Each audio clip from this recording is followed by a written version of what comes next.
problème pour son retour. Nous avons appris que M. Katumbi a annoncé son retour.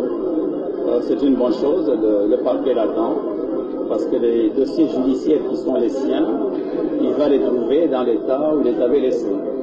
En tout cas, le parquet général a envoyé un mandat de prise de corps qui sera exécuté la première fois qu'il entre sur le territoire national. Ça veut dire quoi le mandat? Qu'est-ce qu'il dit en ce moment? Le mandat de prise de corps, ça veut dire qu'une fois que vous mettez la main sur cet individu, vous l'arrêtez et vous le présentez devant l'officier du ministère public.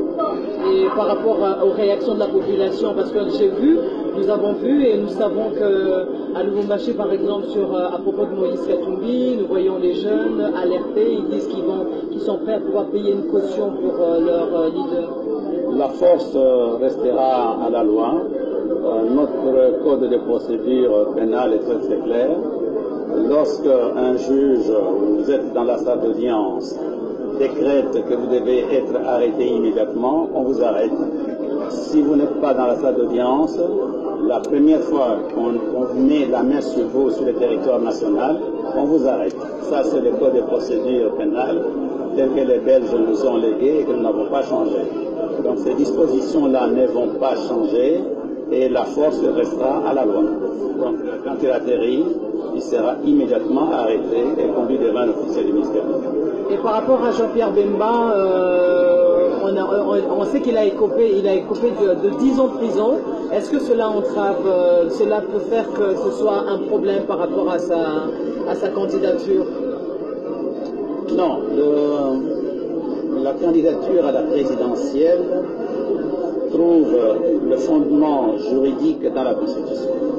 C'est l'article 72 de la Constitution qui prévoit que pour être candidat président de la République, il faut être congolais d'origine, première condition. Il faut avoir 30 ans, deuxième condition. Il faut n'avoir pas été condamné de manière définitive, avoir perdu ses droits civiques et politiques, troisième condition. Et la quatrième condition, il faut ne pas se trouver dans un cas d'inéligibilité prévu par la loi électorale. Et la loi électorale, en son article 10, prévoit toutes les conditions d'inéligibilité. Il appartient aux avocats de M. Jean-Pierre Bemba de lui dire s'il échappe à une de ces conditions. À mon avis, non. Ok.